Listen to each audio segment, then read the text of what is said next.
Ayin Beis, Volume 1. We're in the process of analyzing transcendence and immanence up to chapter 82, which we hopefully will study today. We're in the middle of the discussion, and the previous class discussed the distinction between 10 spheres as they are in Makif and the 10 spheres as they are in Pnimi. Now this followed a 20-chapter discussion about in general the relationship of transcendence and immanence. As I explained, first was the general thing that there are different makifim. There are different levels of transcendent energy. There's the makif before the tzimtzum called the Igul HaGadol, the great sphere, or Tehiri La, the higher purity. There's the makif HaKlali after the tzimtzum called Adam Kadman, the primordial man, which is the machshava klolis, the primordial thought that encompasses all of existence. And then you have the ksarim, the transcendent energy or the desire for each particular section of the cosmic order. Atzilus, Bri, Yitzira, Asiya. And that was explained in the context that Makif, at the end of the day, is not just some type of abstract entity. It has a relationship with the immanent reality. And the big picture, obviously, because why God make Makifim altogether? There has to be a purpose in it. But its purpose is not the functionality and the specific details of each part of the structure. The purpose is to introduce transcendence. So it has to retain an element that is beyond structure. But it still has a relationship with the structure. It's essentially, in a summary, 20 chapters. And that relationship is what he discussed. So it answers the question. Is there hischalkus in igulim, in makifim, in transcendence and desire? The answer is yes or no. Fundamentally there is no. But because it has an impact as a relationship, because it has a role to play, in that sense it has a relationship with the structure. You can't really call it a structure within the makifim themselves. Which is really the essence of chapter 79. That the ksarim are of their own quality. They all ksarim sh'nishtalshlim zemizeh. They have their own track. They have their own qualitative personality, no matter what level they're on. Yet they are dispatched. Think of it like a one rotzen that dispatches a whole bunch of mini ritzenos, desires, to go all over the cosmic order and make sure that maintain order there, and make sure that it's that quality control is maintained. That's a good way to put it. Quality control. But now, in chapter 80, begins the question, Omnom, we still have to understand, there's spheres in the Igulim. We're not just talking about dispatching desires for each department and each section of the Seder Shtalshus of the cosmic order. The Igulim themselves have 10 spheres. 10 spheres constitute structure. So you're not just talking about a supervisor over the structure, you're talking about the supervisor himself has structure. Each of these igulim has this igul of keser, of chochmah, of bina, and so on. He says clearly, l'cheira zeh seemingly this contradicts what we spoke before, that there is no hischalkus, that they're all of the same quality. So why is there a keser? Why is there a igul called the igul of keser, and there's the igul of chochmah? That's the question on the table here. So here we need, and this makes it awfully similar, because now you're not just saying there's makifim and pnimim, and they have a relationship or they don't have a relationship. You're now saying that whatever we spoke about, the 10 spheres within the immanent reality, now these 10 spheres also in the makif reality, in the transcendent reality, which of course brings makif and pnimi, immanent, transcendence and immanence, far closer to each other, because now they both are similar. They both have a relationship with the 10 spheres. Remember, there was a question I even asked, that all the chapters, first we were talking about the 10 hidden spheres is the source of Mamalakalam, is the source of immanent energy. And then later, as he moves on, the 10 hidden spheres become the Igul HaGadol, which is the great sphere, which is the Makif Klali.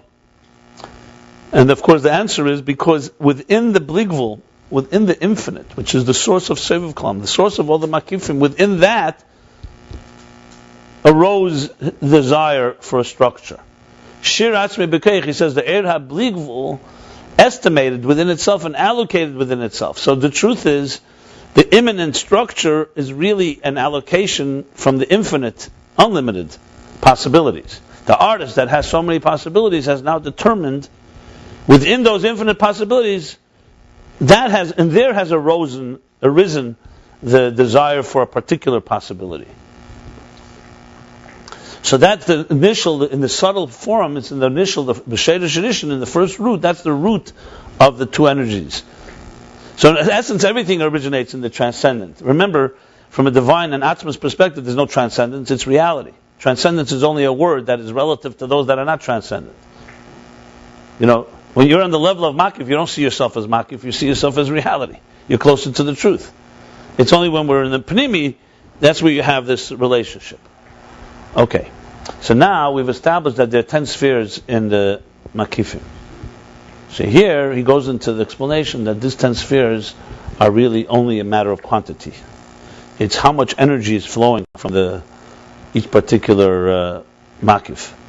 In other words, the makifim themselves are fundamentally one essence, one personality. But Kesser of Chochmah, Kesser of Bina, Kesser of the eagle of Kesser, the eagle of Chochmah, and so on, each one is the flow quantitatively, not qualitatively, is different.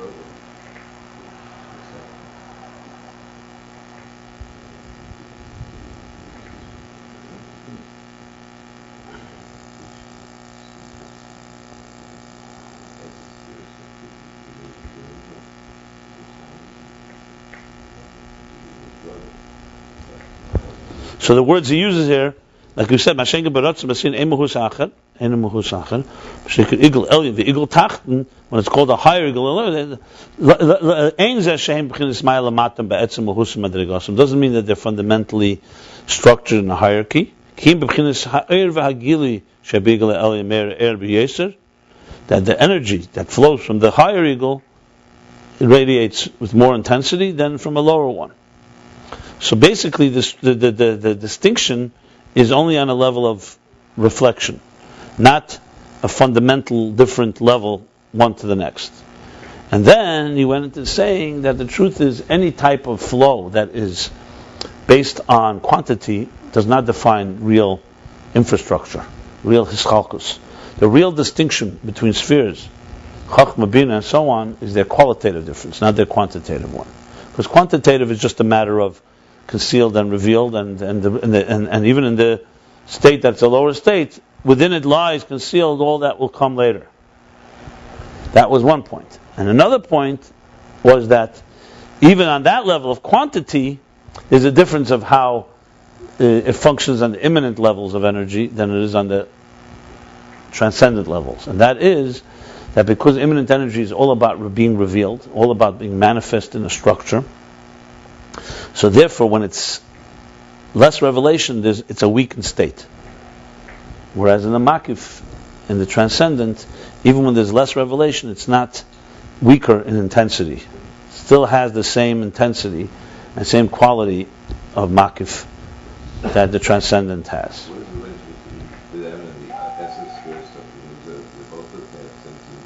What's the difference between what and what?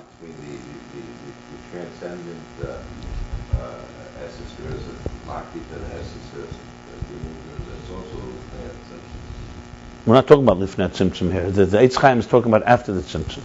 After the Tzimtzum, there's 10 spheres in the levels of Igulim, all the Igulim. Before the Tzimtzum, there are no spheres altogether. Yeah, you can start with Ak, or yeah. Well, if you were listening completely, it's not what I said. I made it very clear that before the Tzimtzum, there's no spheres. It's only the God's mind, so to speak. He envisions what's going to come. But anyway, what we're talking here are spheres that are actually. We're talking. Listen, structure is only after the Tzimtzum. There's no structures before. There's a whole chapter, as I said. Go to read chapter 19:21. Discourse the Esser spheres and loses their personality. It's like the the faculties and the essence of the soul. Think of it that way. There's no faculties there. That's not the problem. That's not an issue. You don't make sure they weren't the same thing. Well, it's like saying in the infinite light arises the desire for a finite structure. You have a problem with that? There's no problem. That's not the problem. The problem is once it's a transcendent entity, does it have spheres in it, structure in it? That it arose in God's mind, or so-called in infinite light, or in the general desire, and then he envisioned a particular thing, that's 10 hidden spheres. That's not an issue here. That's God's power to create the finite. We're talking now, once the transcendent energy is fundamentally transcendent, does it have, and meaning that it's fundamentally not structured? So the Esrus Agnuzis in the first place are not structured. There's no question there. There's just you can basically say it's the desire for the 10 spheres, if you wish.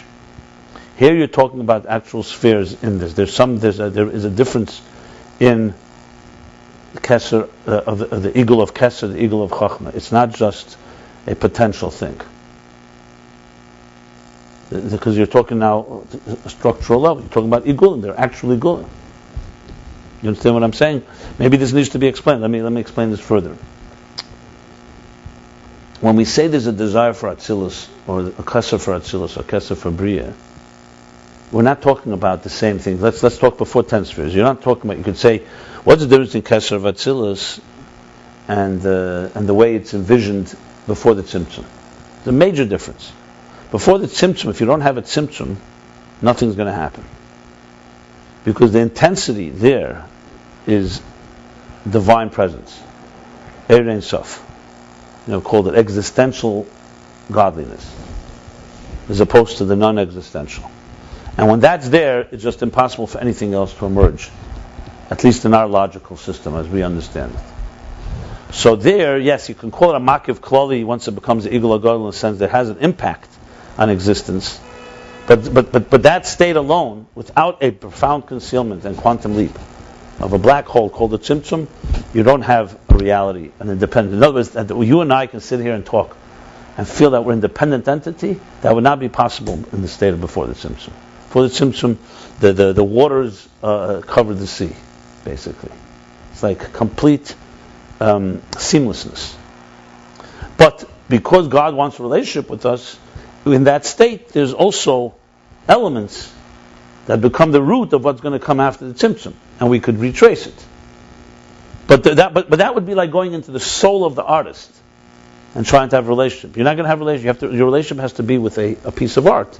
From there, you can travel into the artist. Clear? So it's like the teacher and student are infinitely apart. The teacher conceals. Now starts the flow. Within the flow, yes, the student can climb, and he's going to go into the teacher and all the way into the other teachers before the Tzimtzum. But that's only through work and through effort and through the whole process. So we talk before the Tzimtzum, the desire there is in a completely, it's completely on the terms of the desirer, so to speak.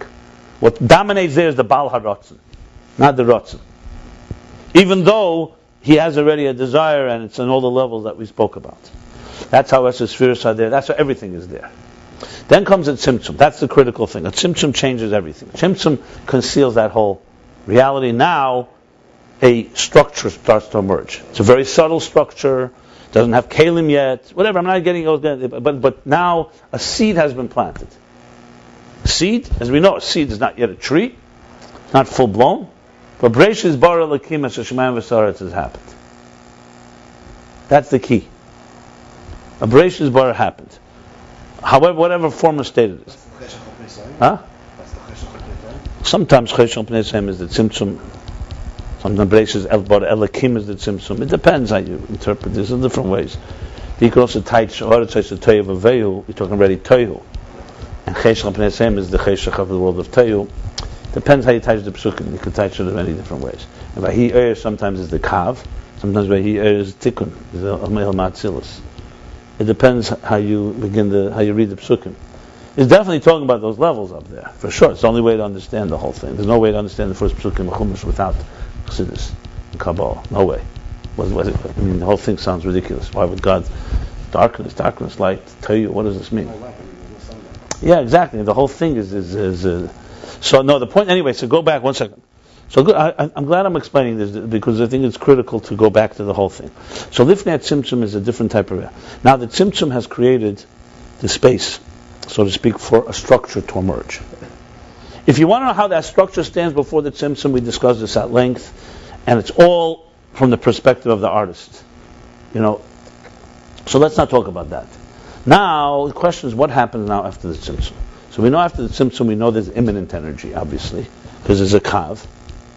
That we talked about 3 levels. The kav is rooted in the 10 hidden spheres. Then it becomes a kav, so it's still energies that are not in containers. And then finally it flows after stages into Atzilus. And Tikkun, you have Eris and Kalim. You have now the perfect world. Right? That's immanent energy. What is that? Eir HaChachma in Klei HaChachma. Eir HaBina in Klei HaBina. Clear? Like faculties. You have the body, the organs, the faculties. They're functioning. Mind, heart, Chabad, Chagas, Nihi, Malchus. Now comes transcendent energy. Keser. Transcendent energy. Transcendent energy, its role is to be outside of the system and to help the system get beyond itself. To recognize the divine that's beyond structure. The desire of God. Now, that would sound very simple if you stop right there and say, okay, that's transcendence. However, and therefore, what's the difference between immanence is the structure. That's Chachma Bina, the worlds, etc. The Kav Hamida is shaping it all, the art. It's the piece of art called existence. Transcendence is desire. As we said, the desire in the soul doesn't have any distinctions. It's beyond the faculties. There's no difference in the desire to walk, to throw a stone, to draw, to conceive of ideas, to love somebody, whatever it is. So Ratzon, that's it. That's how he began. You go back to chapter 58 in distinguishing Ratzon and Koiches, or Er and Shefa. But then he began with a question and said, but 1 second. We find that there are levels of makifim. It's not just was one transcendent energy. Hypothetically it could have been, after the Tzimtzum, you have a Kav creating spheres, and there's one transcendent energy that reminds all of existence that there's something beyond the structure, God's desire. It reminds us that even though mitzvahs, each one has their particular role, there's the Baal HaRotzen, the Rotzen in mitzvahs, which is equal, an equalizing force. You could stop right there, but that's not the case. There are makifim all over.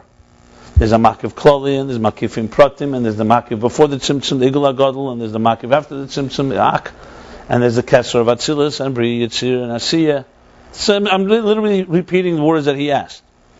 So, what does that mean? Is there structure within makifim? So he says, no. Those are makifim, they're basically like the garments relative to the pnimim that they're so-called encompassing. And because transcendence is required on each level, you have a transcendent force that is commensurate to these levels. And he said, but if you ask, remember then we said, Berkei or Berkeinu, according to us, it appears like it's a structure. But if you're from a Berkei compared to God, from God's perspective, it's all it's all makif, basically, in a sense. It's all transcendent. And then when a whole discussion of explaining the difference, impact of all those transcendent levels. Clear? So now we understand that transcendence is more complicated than just one general reminder there's something outside of the system. That reminder is there all over the place, on every level of the structure. But now he goes further and says deeper that you find there's actually spheres in the Gulim. So you make it even more. It's not just there's general makifim everywhere. There's actually spheres in the Gulim. And now spheres, we know, was a completely the domain of Pnimi. How does spheres suddenly fly into Makifim? If you learn everything till here, you'd say spheres, that's Eres Pnimi. Makifim, there are no spheres. That's why he quotes specifically the Eitz Chaim. He says, the Eitz Chaim says there's Igulim, there's a spheres in Igulim. So suddenly you're using a term of structure on Igulim. So it requires more explanation. You can't just say that it's about creating transcendence on each level, because now you're saying there's spheres. So he hasn't even answered this question completely. He began by saying the first step is let's make establish that these spheres do not shape and define the makifim as an immanence. In immanence, the spheres shape and define them. First of all, they're all qualitatively different, which is the key to structure. In a makifim, there's no qualitative difference between Keser of the makif of Keser, the eagle of Keser, the eagle of Chachma. Number two, even the and the only difference is quantity. Number two, even in quantity, it doesn't impact the makif like it does in immanence. Because in immanence, quantity matters and it gets weaker. And in makif, it doesn't. That's what he's added here. So I think it's critical to distinguish that we're talking about two different aspects of structure, or the question of how transcendence relates to the structure of existence. One, the general of all the worlds, and then the specific in each one of the spheres, which is what he's addressing now. Now, if you ask the question, let's say, does the makif klali of Tihiri law, the makif or the seg makif klali of Adam Kadmon, or Keser of Atzilus, and Keser of the Bria, right? Are those distinguished also by Ribuya Miyut, by quantity? So he didn't address it. He didn't mention the word quantity there. There he was speaking that each dimension has its so-called transcendent level. Here he is speaking about quantity. So whether you can apply the same idea there, I'm not sure. Well, let's think it through. Can you say that that's also a quantitative thing, and therefore it doesn't make any real difference? But there it's not relevant, because he has an answer to the question without it. He doesn't have to go into quantity and quality. There's no issue. There's no discussion of structure within the Igulim. The only question is, what's the difference of one transcendent level and the next? So they're fundamentally all about desire, and each one is impacting its world respectively. Here, you need to talk about it because you suddenly say that in the Igulim itself there are spheres. So that means that the eagle of Chachma is giving more energy than the eagle of Bina. Like you said, it's the eagle of Mailim Imenu. So suddenly here you are speaking about how energy is flowing differently. There, the point was not about how much energy is flowing from transcendence. The point there was, what is the difference between one level of transcendence and the other? It's not so much about how much energy is flowing from there.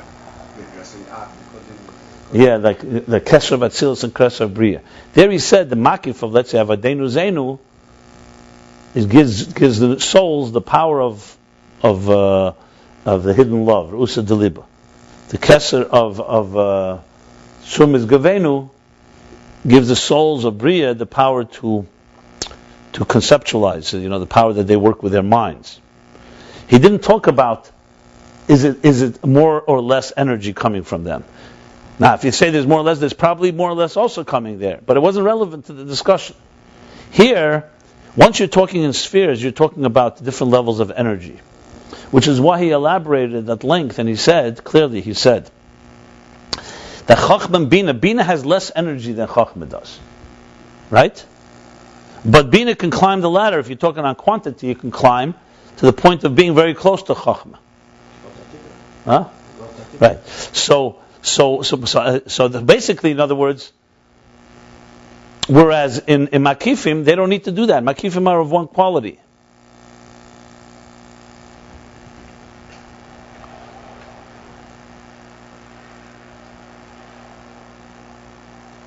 So what is the role, the difference between Chachma Bina and Makif and Chachma Bina of Pnimi? So remember, he said before that qualitatively, Bria, like let's say the wisdom of the craftsman, of the artist, is different than the wisdom of atzmi chachma, of abstract ideas. There, one can never become the other. Bina can never become chachma, but the makif of Bina and the makif of chachma are of the same quality. They're not distinguished in that way. There's no defined structure like that. That's the key thing that he's saying. So then the colors can one another. Chachma, makif, Yeah, but pashtus, yeah, that's what it means. Yeah. Yeah. quantity. It's quantity that's the difference. That's exactly what he's saying. He said a few things. He said quantity, there's a difference in quantity, the flow, and the second, and whereas in and even in Pnimi, quantity is not what defines structure. What defines structure is their qualitative difference. You said Bina can never become Chachma. Qualitative. Yeah. There's a line on here that says the Bina is Makam Klile Chachma. So Right. it's not. He said it's even more than that. Bina can understand. In quantity, Bina can become very close to Chachma. In quality, they can never.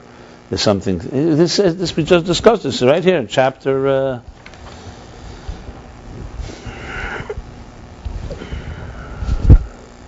Well, let's continue on. And then finally, let me just say, let me just finish the sentence. So basically, in other words, all the ksarim are connected to one another. They're of one quality. Even if they have 10 spheres. The 10 spheres in immanence are not connected in the same quality. They're a different quality. It's the bottom line. What about quantity? That's quality. Okay, that's the first thing. So in immanence, each sphere is a different quality, and one chachma bina can never become chachma. In makifim, the makif of bina and the makif of chachma are far closer, if not one. And their difference is only quantity. Chachma bina and pnimi the difference is not just quantity; it's also quality. In makif, it's only quantity, not quality. That's point number one. Point number two is that quantity doesn't define structure, even in pnimi. So even though in pnimium there's both quantity and quality, the main thing is the qualitative differences what create structure. The quantity of Chachma Bina are closer, and then one contains the other within it. But it's a matter of time, and you can climb the ladder like a student has within all the wisdom that is being taught, even though it's not revealed at this point. So Bina has within its quantity a lot of Chachma. Okay? So that's point number two. So I made so far 2 points. One point is that in immanence, quality is what is qualitative difference from one level to the next. In transcendence, there is no qualitative difference. Okay? Hold on. And secondly, that quantity does not define structure. So quantitative difference in transcendence does not make it structure. Then finally, and this is the last point, that even the quantity of immanence is different than the quantity of transcendence. Because quantity, kamus, matters. Quantity matters in immanence, because immanence is all about gilui. Transcendence is not defined by giluyim. Transcendence is defined by going outside of itself. It's beyond. So therefore, because it's defined by gilui, immanence, so when there's less gilui, it's weaker. It's a weaker force. So when you say a beginner student, yeah, he has within him concealed quantitatively everything that's going to come. But right now he's a beginner student. That's how you define him. You define him, as I said, by his share, what he is, not by what he could be. In transcendence, you don't define things by what they are. You define them by what they could be, because the whole point of transcendence is outside of defined structure. So what is then the difference between quantity in makifim? It's so-called an external expression, how makif influences chachma, bina, and so on. That's what he's basically said so far. There's much more to go. Don't worry, there's a lot more to go. So let's continue chapter 82. He's in the middle of this discussion. The last line in chapter 81 was Mashenkin be'er makif hagam shu b'chinas miyut harizeh b'chinas hatekef mamish k'mei b'chinas ribu ha'er. So makif, even a diminished energy, has within it the intensity, literally like it is in the abundant energy, which is not the case in immanent energy. This is even quantity. We're not talking about quality. Quality for sure, it's all of the same quality. So even the quantity doesn't impact it quite the same way. Chapter 82. Look, it's a very profound discussion that's going to need to review it again and again until we really get it. But hopefully we're getting somewhere. The whole idea of less, smaller, higher, what's it telling me? Again, is quantity? Can you understand? Yeah, you could say that. Later he talks about it. Less mela b'hayatika really has two meanings. One, that b'chlal there's no spheres there. And number two, there's no gvura there. Everything is yamin, everything is chesed. That's what dominates. Smaller means together? In other words, yeah, that reason why less mela b'hayatika, because in atik there's no real... But I'd rather not go there, because I don't know if the focus there on atik is as makif. Because here even arich, see, atik is another, as we're talking about, that particular statement is about atik, as opposed to arich, atzmi or primis hamakif. I wouldn't discuss it right now, because you're asking a direct question. He said that there's esses firis nigulim, so how could you say less mela b'hayatika? That's really your question. You could ask it that way. I wouldn't go there right now. It's a different discussion, because there's no question there's esses firis nigulim, that says in Eitz Chaim. There's no doubt about that.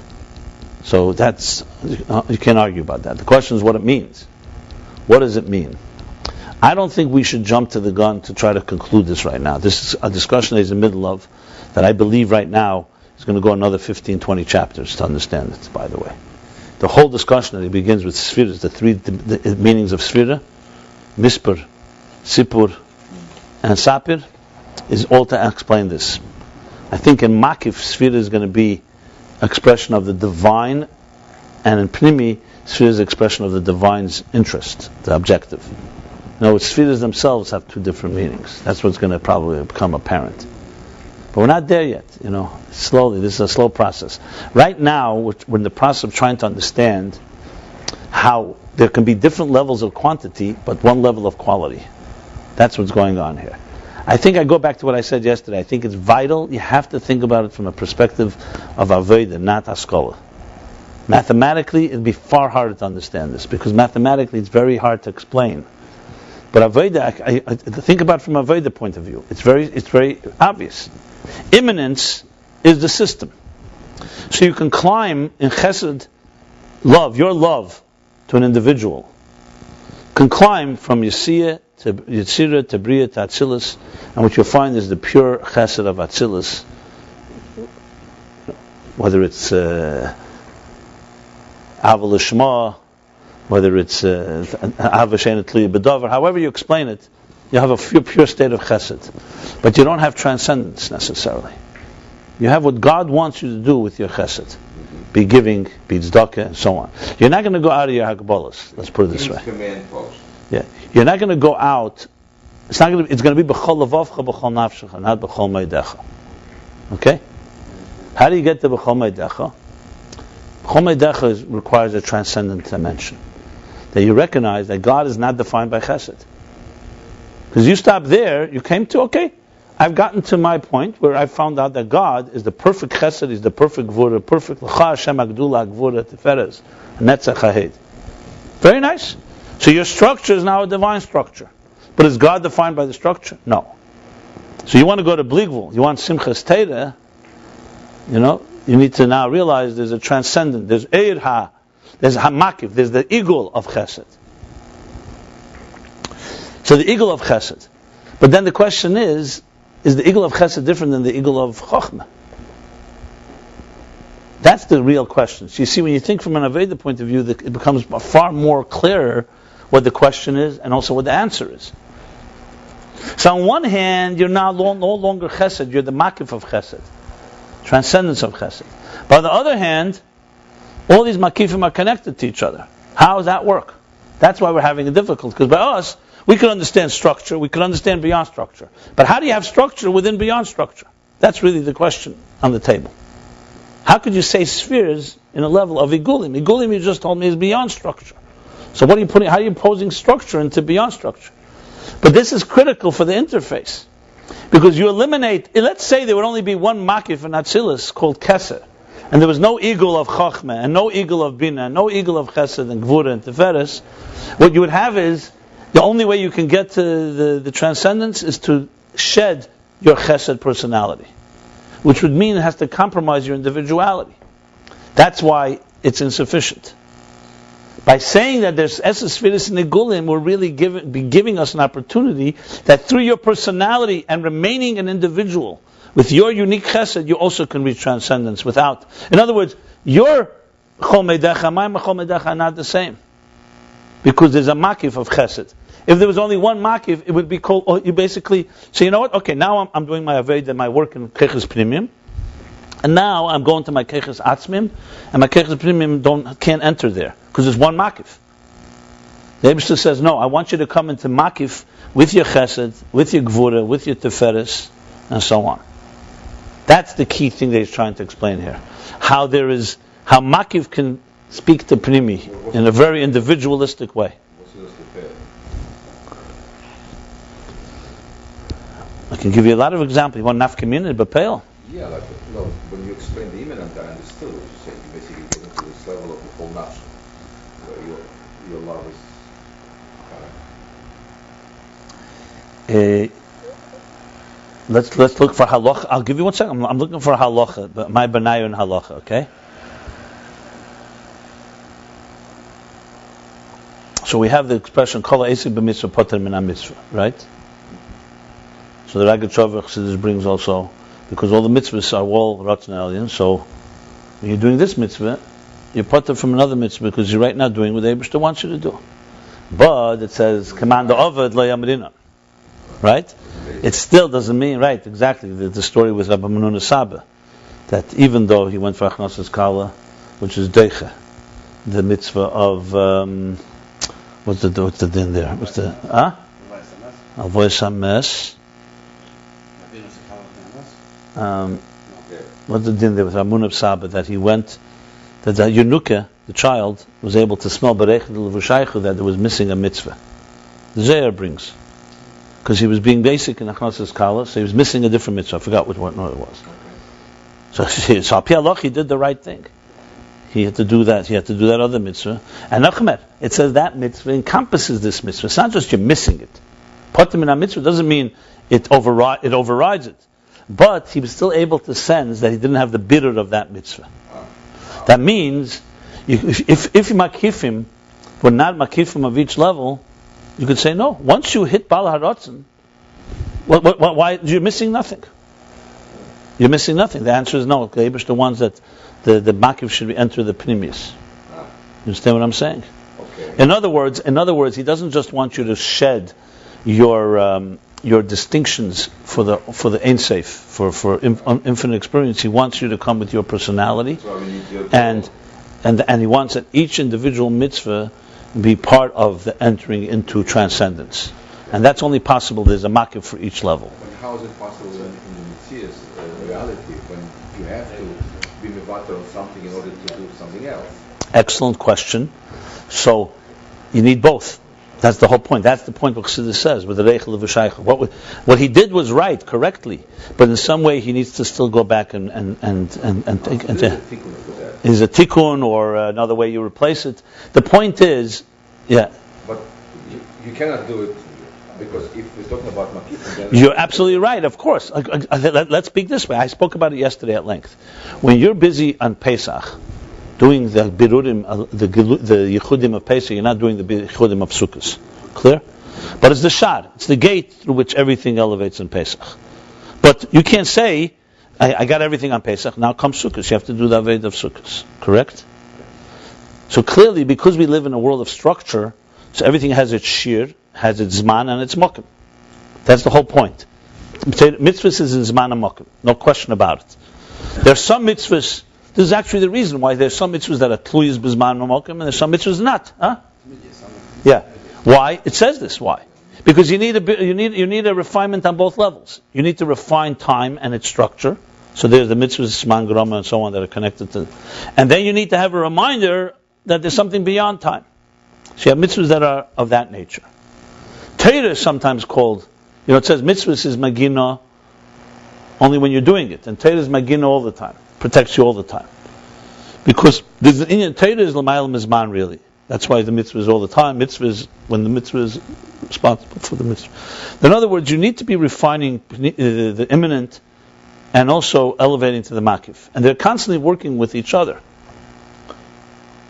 So the bottom line is, obviously, in our life and lifetime, when you're ben chomesh, you're learning mikra. You're not learning gemara. Ben Nesser, the Mishnah, ben chomesh. Every age, every time period, every space, we're doing what we have to do in that particular space. The question is, philosophically, you could argue, okay, fine, that's what God wants. What did you say? Or you never start. Better put properly. So you could argue, without this, you could argue, okay, that's all God wants. He wants you to refine the time, reach as high as you can. From here and there, do a little b'chol meitcha, etc. But the whole point is that He wants a relationship all the way. Remember, atzmus is not defined by time and space. So the question is, are we mamshech l'mayla mizman ha'mokim, or all we're getting is the best we can do with time and space? We're elevating it to the top, to the ceiling. And the answer is, for Achdus Hashem purposes, which I've explained many times, the reasons it all has to connect. The question is, how did Bli Gvul get into Gvul? That's the question. That's really what you're asking. The answer is, B'Peil Bamish, you have to follow Torah. Torah tells you how to do it. Torah says to you, when it comes Sukkot, do Sukkot. When it comes Yom Kippur, do Yom Kippur. In it is hidden, because it all comes from Bli Gvul, so it's also hidden all the rest of it.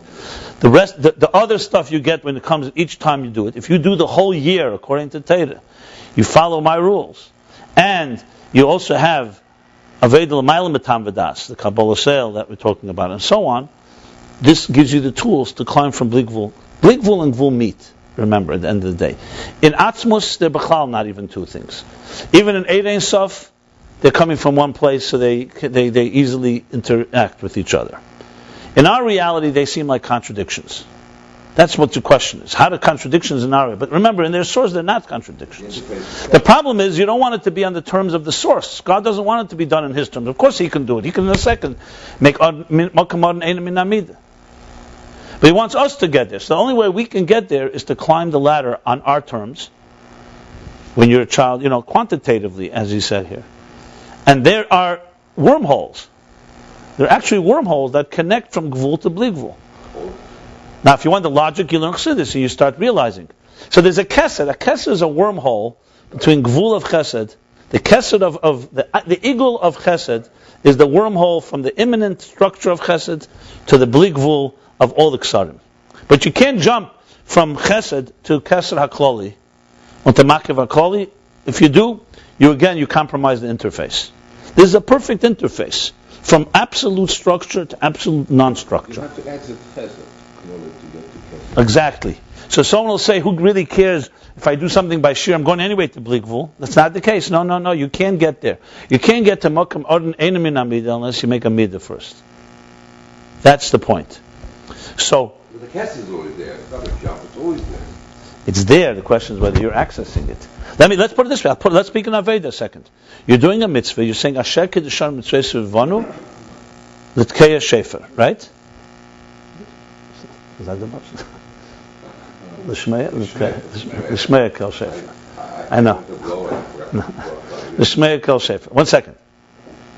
Now, if you focus on Asher Kedeshanu, you're focusing on the Makif, the transcendence.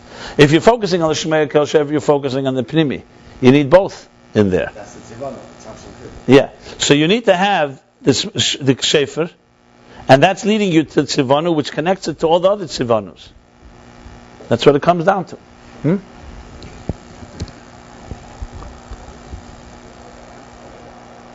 V'yuven ze me'inyan Temimus, in chapter 82, he continues. What time do we have? V'yuven ze will understand this from the inyan Temimus. We'll understand what? We'll understand how in Makif, even though it's in a state of miut, of diminished energy, it still has the intensity just like with its abundant energy. We'll understand it from Temimus. Temimus is innocence.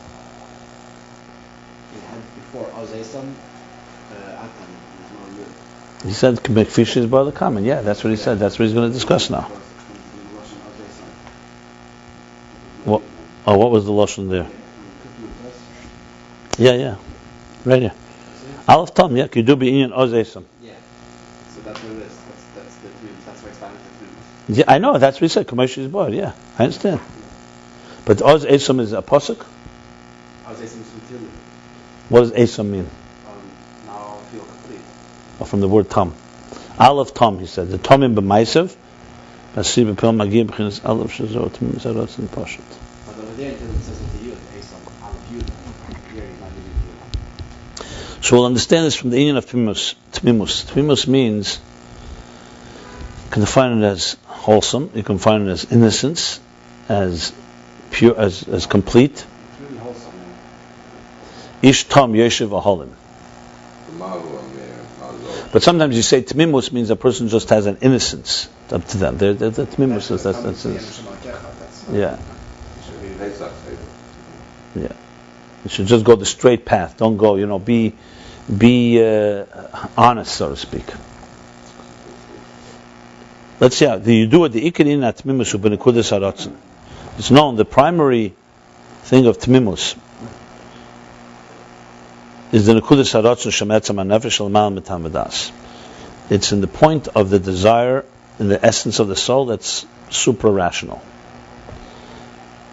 Let's see what he says. The b'derech klal in atmimus hu ba'atzmi dafka lo b'ispashtus.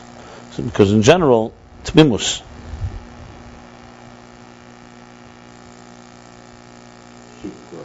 I'll explain Temimus in a few minutes. Let me just see how he's going here. Temimus is in the atzmi, it's in the essence, and not in its expression, in its extension. Temimus tomim v'sholim gans. Temimus, you see here he's touching it, means that he's complete. Tomim meaning v'sholim complete, gans in Yiddish.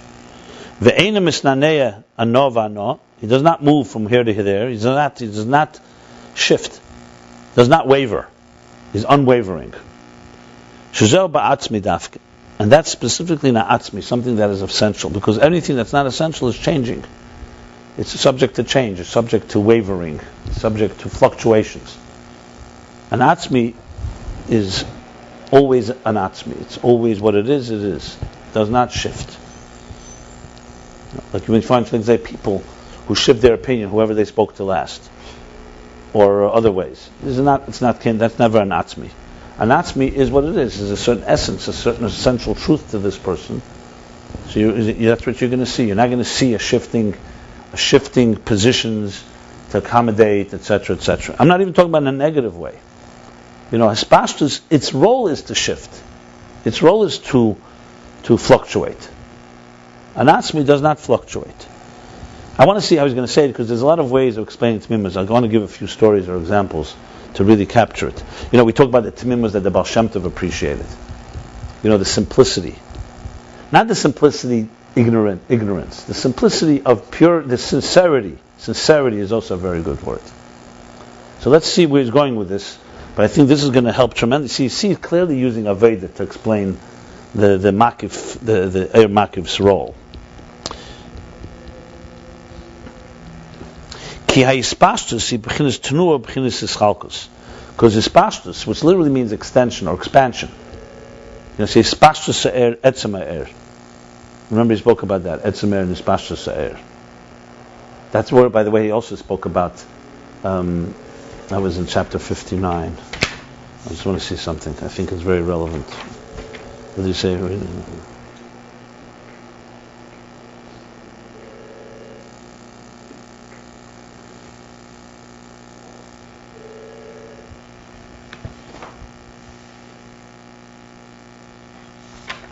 When you speak about atzmi and hispashtus sa'er.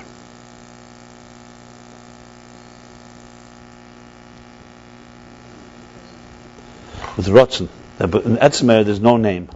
It's only er. If it gets rotzen is already hispashtus sa'er when it becomes an expression in some way. Okay. So he's saying like this. Hispashtus is in a state of movement and a state of distinction, state of structure, a state of differentiation of one level. Because in hispashtus, when something extends, there's yesh panim l'kan, there's an approach, panim meaning face literally, but upon means there's an attitude this way. There's an argument for this way. There's a inclination this way. You have upon the kan, and there's a way to go the other way.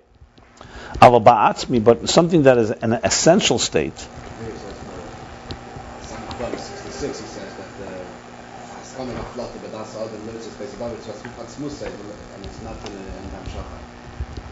Okay. Ava ba'atzmi Ayin Beis chalkus, but the atzmi there's no distinction. See, again, he's using the word hischalkus. The word that he keeps using throughout is that the 10 spheres is about hischalkus. Hischalkus literally meaning distinction or division or differentiation, but also structure. And this is why, this is the inyan that Temimus, which means the completion, the wholesomeness,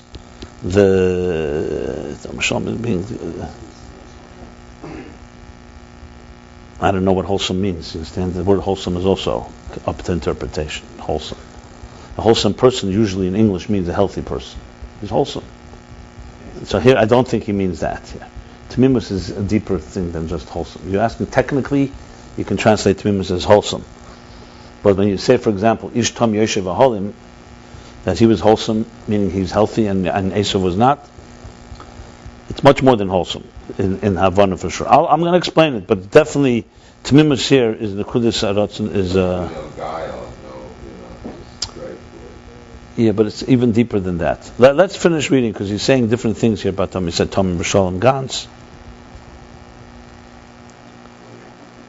Temimus V'Shlemus B'Chol David. It's the yeah, you could say here wholesome state of each thing. V'hu ba'atzmi dafka, and that's specifically in the atzmi. So what he has established here is that something that's not an atzmi, spashtus, is wavering, and a tomim is not wavering. He's a solid. No, this is makif. This is going to be the aved of makif. The same thing as the bittul in tmimus. There's a bittul element in tmimus, where you are suspending yourself, where you are committing yourself. Because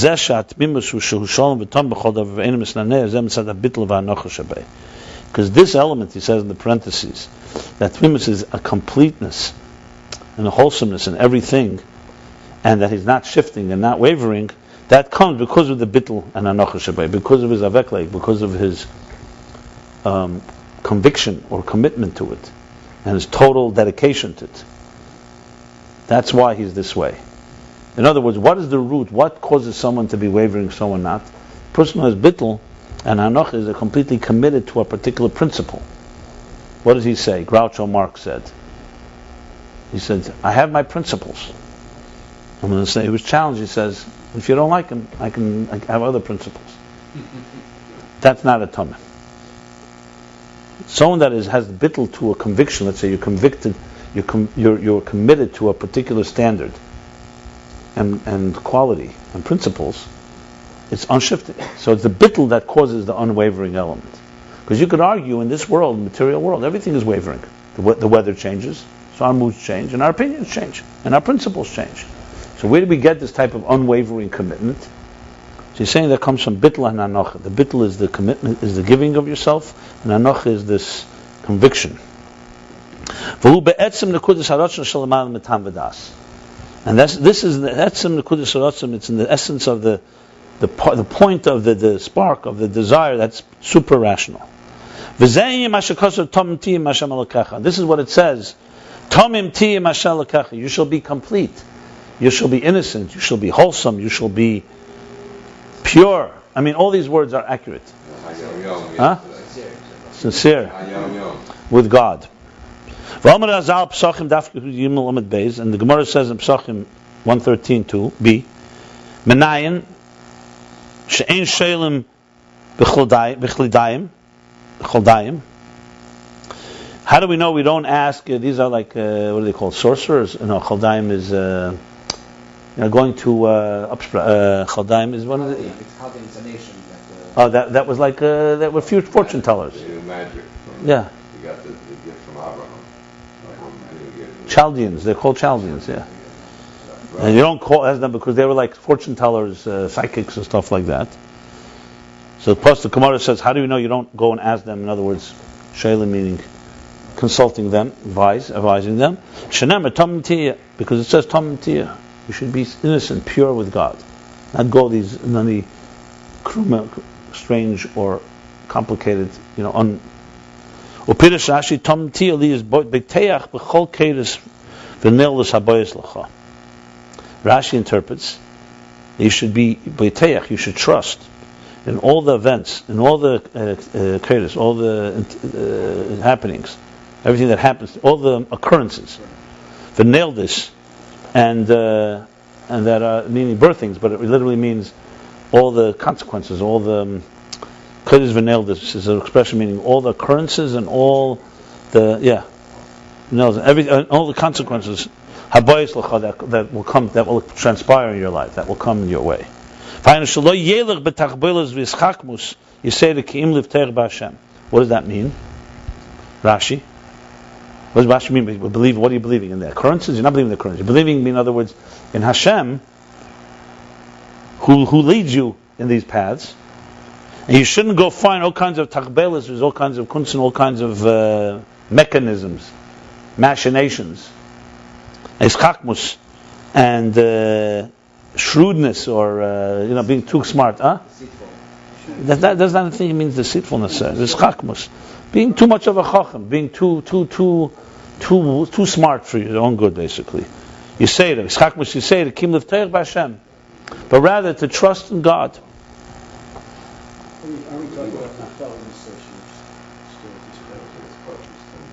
He's explaining Rashi why. How do we learn from Tom Tima Shalkach that you shouldn't go to these type of so-called fortune tellers? So he's saying because you should trust in that which happens in your life is coming from God. You shouldn't go find all kinds of other methods.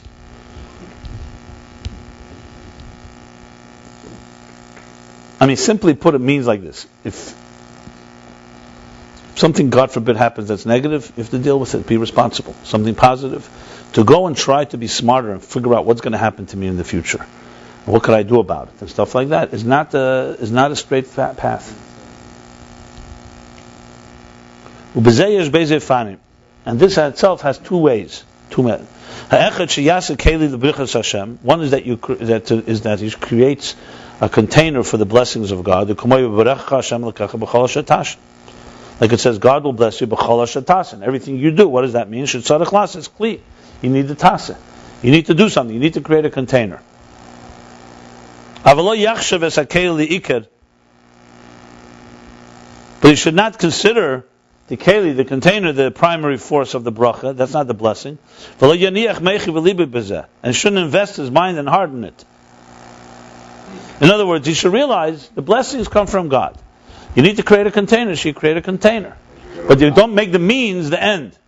Where you think that it's all about my container, and the more which includes, as he says, she shouldn't invest more than necessary in this container. And for sure, they shouldn't behave with it with extra smartness. Or there's a word, chakmus means. What is it? Chavav in chakma, when it's like plotting, it's like conspiring almost. It's conspiring. It's like using. Shazein meisrei mechen. That's already meisrei mechen. That's like the meisrei is the excessive, but also meisrei means the when things fall off from something. What does it mean? The fall off. Not the shedding. You may say meishes in general, things that are extra, unnecessary. It's unnecessary, right, and diligent. Ki'im livteir b'Hashem, rather to believe, to trust in God, the birchas Hashem hitashir. Because it's the blessing of God that makes you wealthy, and He's the one that gives you power. So basically it means creating the container, but realizing the blessing comes from above, and that's the straight way. Not starting to trust, turning to people, or turning to activities, or turning to charms, or to fortunes, or to what do they call them? What do they call kameyas? not charms. But they're not going to. What's the word for use? Not charms. To use. What's the English word for? Amulets. Right. Like it says in Likkutei Torah, the Maimer Kiseitze, the second Drush, the second Maimer, Be'inyan v'gol chos reisha. They shall shave her head. Shave her head. U'mamei lo yilei meniya v'ikuv mezeh b'teira v'tfila. And Mamela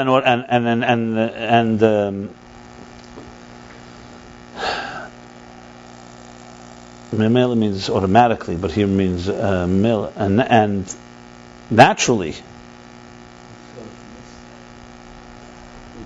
This will not cause him to have a block, an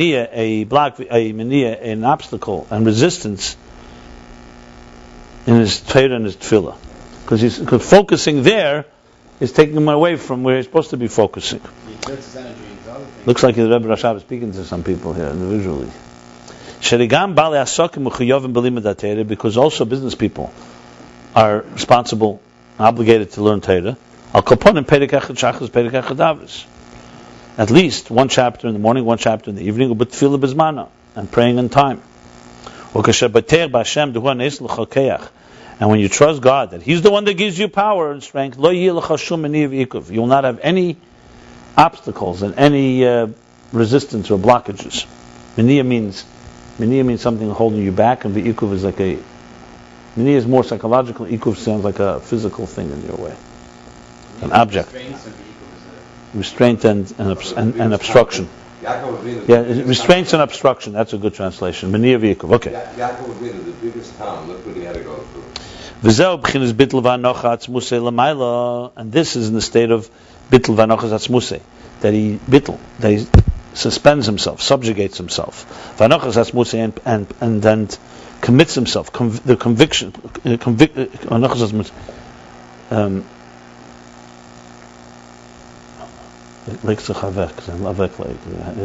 I said a word I had. Dedicates himself from his essence. L'mayla metam v'das, supra-rational. Because if you go with physical mind, physical rational, it compels you in another way. It can cause you to think. It'll cause you to think that what you do, your actions, your kelim, and your actions are the source of your parnasa, of your income. Of your sustenance. And you have to work hard, and you have to immerse yourself in it with your mind and your heart. And there are times that there are many tests in this, that it appears to him, according to his seichel, he's saying there's a test, people will be tested by this. Because it will appear to him at times, according to seichel, you have to do something so and so. Also in the way of tagbula. Tagbula is all kinds of machinations. Tagbula. Efforts. Huh? Tagbula is like is strategies. Vizchakmus. And all kinds of strategies and innovations. And by doing this, by following his seichel that says you have to use all these overextended strategies, he actually blocks himself.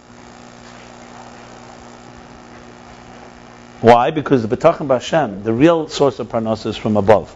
The trust in God is the one that really brings you parnasa. So your over-immersion and over-investment in all these trickeries and all these mechanisms and strategies is what actually blocks the blessing from coming. And that's why at times, specifically during time of davening, or in the designated time to study Torah, suddenly then emerges the opportunity to be involved in some type of business. And to put it aside and not to be distracted by it. and not look at anything while you're davening or learning, that's a test. That's an assignment. It's a test. I mean, there's a real avodah here. Only when he trusts in God can he withstand this test. The Ayin Beis, and the second way here, that was the first Ayin of what the meaning of Tamim means. The second way,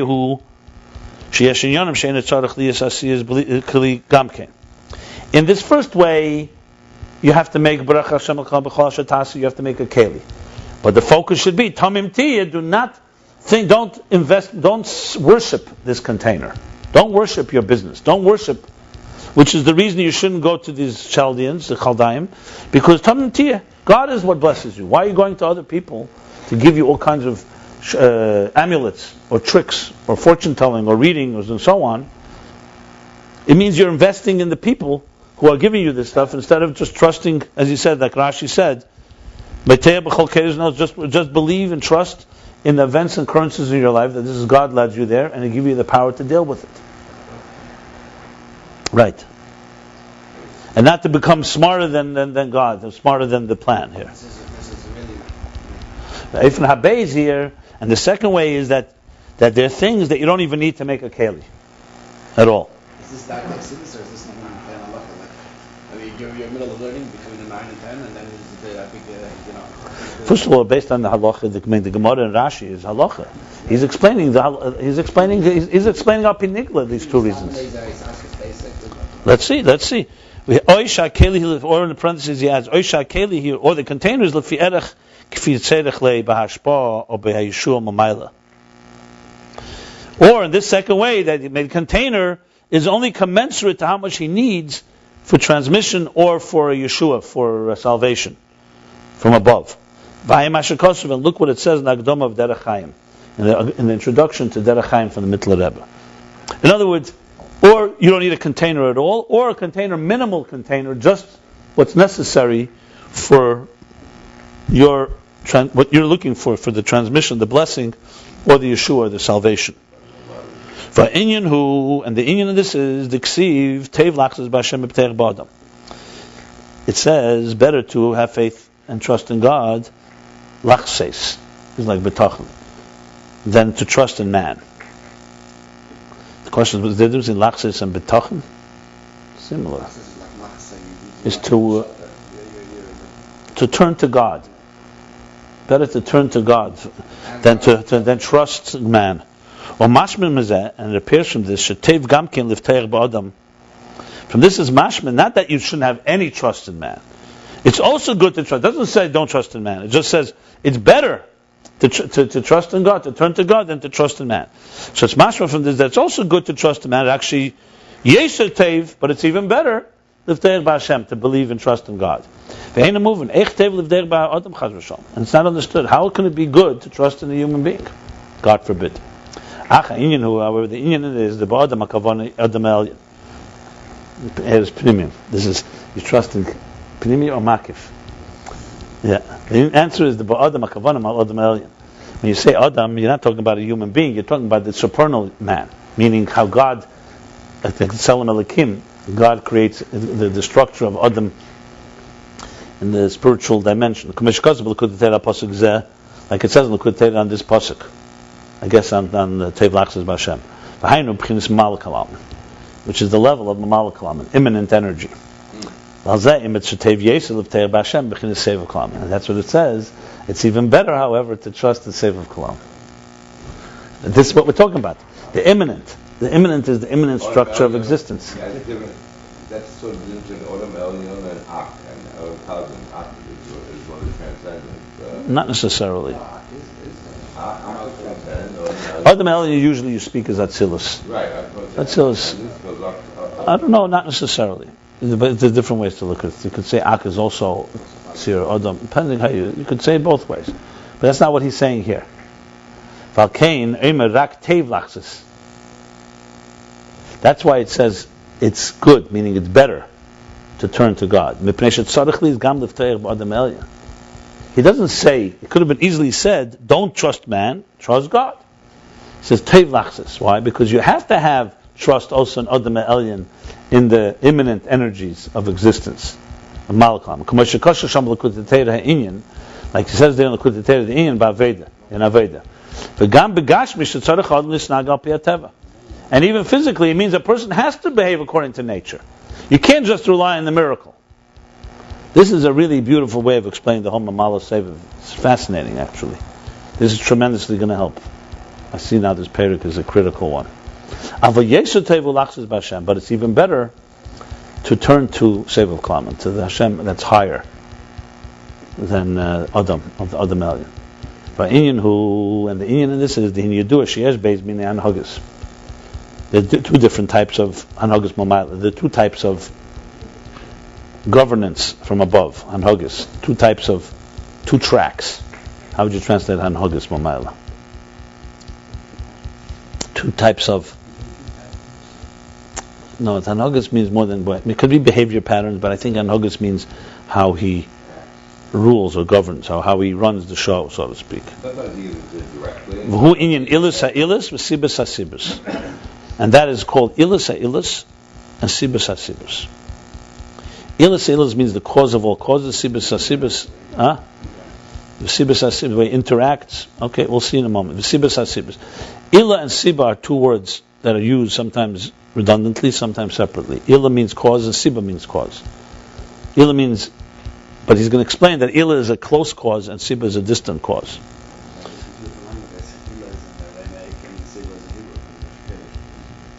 Or we could say the other way around. Siba is Lashon Kodesh. Sure. Yeah, but bottom line is Ila and Siba are two different levels, as we shall see. Yeah. Ila v'Siba. In English, I would say Ila is cause, Siba is. So it could be sometimes cause and the reason, or you could say cause and the root. When you say something ilis, the cause of all causes, that's mamala kalaman, the immanent energy. From there, transmit the things that go according to structure, that follow an order, that follow a pattern, a natural pattern, that is according to nature. Like we say that Teva, Ha-Teva, is the same gematria as Elokim. So that's the name Elokim. V'sibus ha-sibus is subchina sevuklam. And sibus ha-sibus, the root of all roots, or you could say the reason of all reasons, that is transcendent energy. And from there, come the things that are more like a siba, a cause. Meaning more like a, not, when you say ilu means it's a natural process. You do this, cause and effect. Siba is not a cause and effect. It's more coming from something that's not by nature. Like it says, because there was a reason from Hashem. It's more of a mysterious cause. Ilu is a natural cause. This is more of a mysterious cause. And there are things, there are a number of things where a person has to place aside his own, to rely on God's hanhaga, God's behavior, levade, on God's so-called governance, on God's ruling it. And to do nothing except to trust in God. That God will definitely help b'derech siba, in His own mysterious so-called cause way. As we see, and how do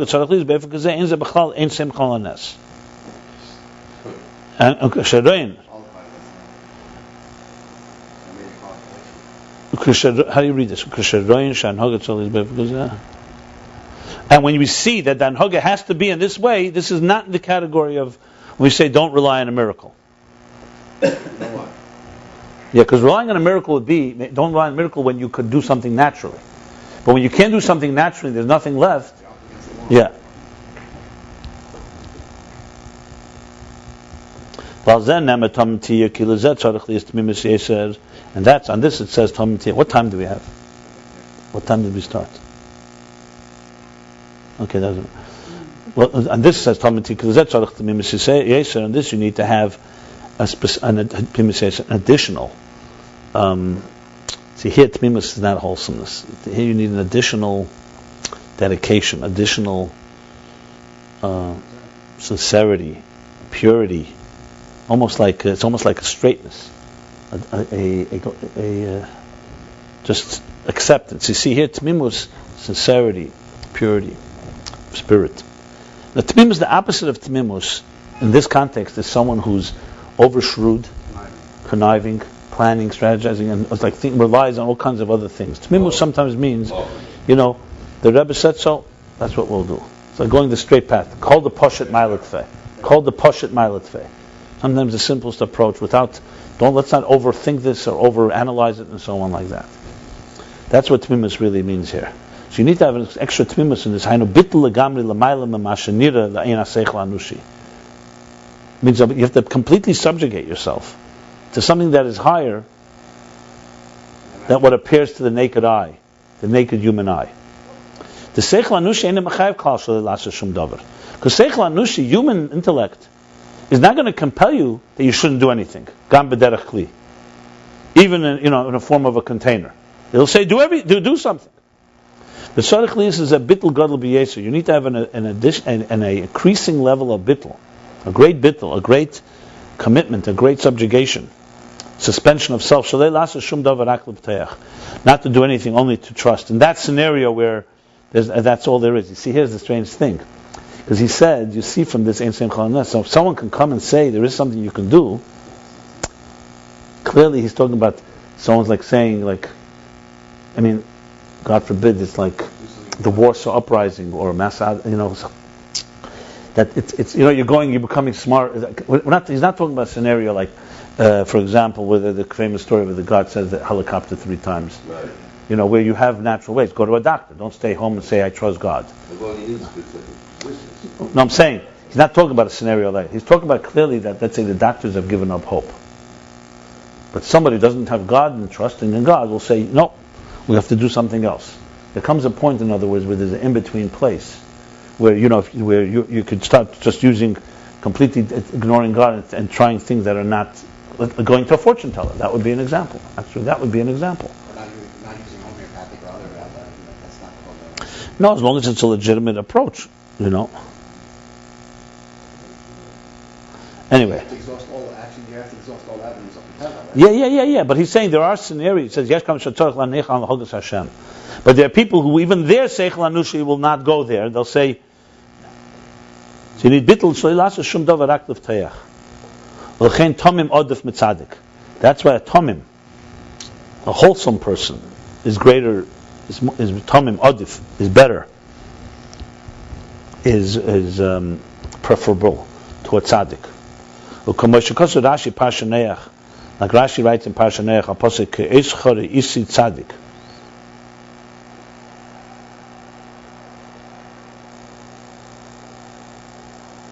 Right in the beginning, where does Rashi say that? By Noach. That's there is there with the whole data, but he brings the pasuk Eschol Zayis Tzaddik. Is that Rashi? Oh, that's the pasuk. That's the pasuk in Noach Eschol Zayis Tzaddik. It doesn't say, but nothing. It says Noach. Eltel is Noach Ish Tzaddik. Oh yeah. Where does it say the Noach Eschol Zayis Tzaddik? Maybe he brings that lashon. Whuma Gemara Erev in Daf Yud Chesam and Beis, and that comes from the Gemara in Erev in 18b. The tzaddik b'chinas er yashar. A tzaddik is from the level of er yashar b'chinas malklam. That's the straight, that direct energy. That's the immanent energy. V'tom b'chinas sevu kalaman, and tomim is sevu kalaman. Is transcendent energy. Or b'Rabbi Shmeish Isa, and in Medrash Rabbi Shmeish it says tom tiyeh shenitmu imoy b'sinai. Tom tiyeh, what does it mean? Shenitmu imoy b'sinai. Shenismamu. Nismamu sounds to me like he sealed it, like he, like the covenant. What's nismamu mean? Imoy b'sinai, by Sinai. V'omru kol asher davar diber Hashem nasa. And they said, everything God will say, we will do. What's nismamu imoy? Nitmamu imoy b'sinai. Next line there. Okay. V'nimtza. So we see from this we find that the preceding saying we will do and then we will hear and understand, that's called a tamim.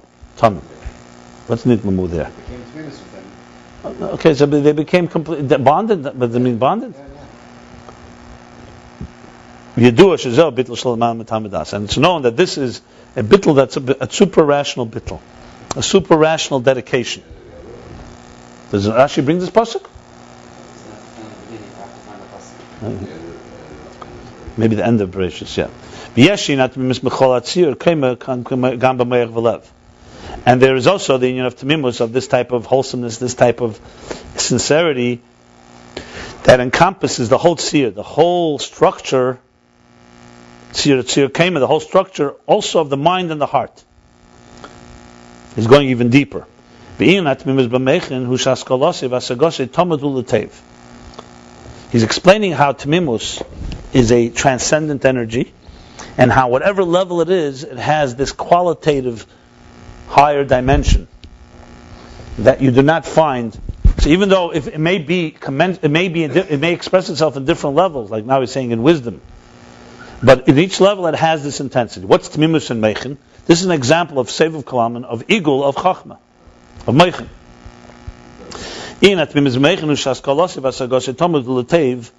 Meaning that his comprehension and his understanding and comprehension is always for the good.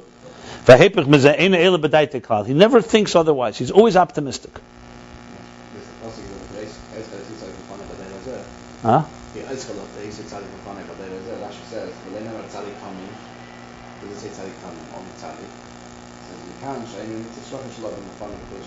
other words, it seems like the Rabbi is inferring that Tamim is Mm-hmm. So Rashi says, so Rashi and Noach says that it's a tzaddik and not Tamim. He doesn't say Tamim because it needs a structure shalom in Tamim related to Kulish shalom in Tamim. That's what he says. Tamim odif mitzadik, Rashi. Because you could say is that but he is a Tamim. He just didn't say that he's a Tamim. He would have said, "Okay, so he's Tamim," and then he would have left out the word tzaddik. Tzaddik is greater than Tamim. Yeah. Clear. That's clear. Of course. That's why he didn't say it because it makes a structure. Yeah. He says, brings it from the Gemara. So bottom line is, Tamim is transcendent energy, and now he's going on how he's saying how it affects even the mind.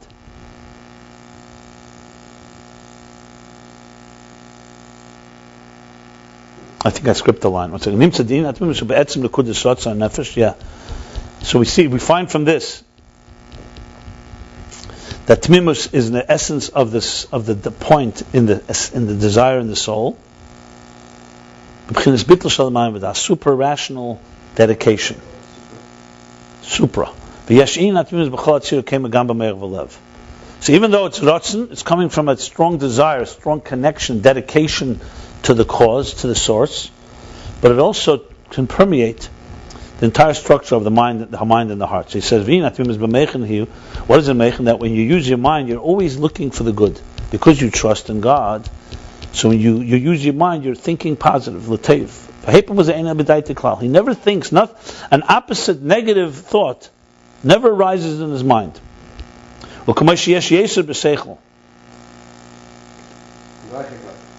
Just like there's a thing called yesher b'seichel. So meaning right, think straight. Means that he conceives and comprehends to the to the truth of the subject. He doesn't distort it. He doesn't fakrum it. Doesn't convolute it. So just like there's yesher b'seichel, having a straight mind, a straight head, there's also a thing called Temimus b'mechin, having a type of Temimus b'mechin, a type of sincerity, intellectual sincerity, intellectual integrity. Maybe that's a good word, integrity.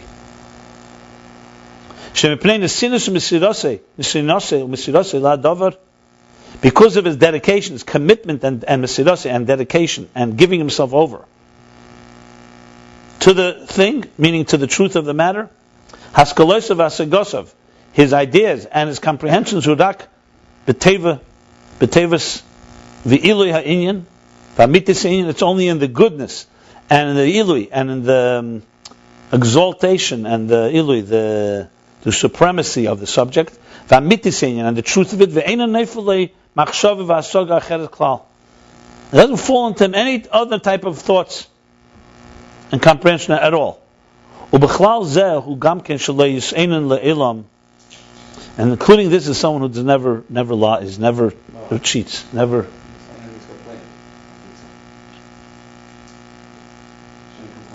Oh, you're saying, yeah, really, not. Okay, I know, okay. But sometimes.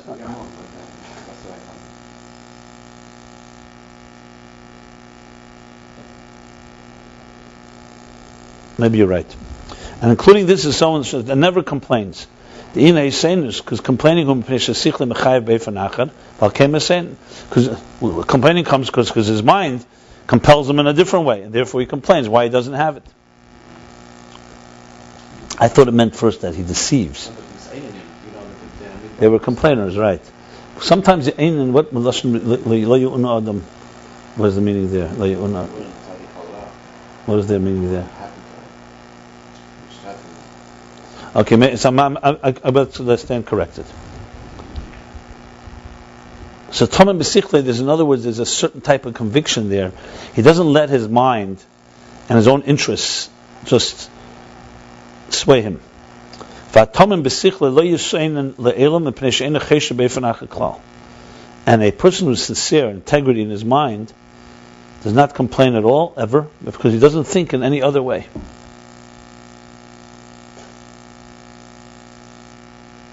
He's satisfied with his lot. He just follows a certain betochen.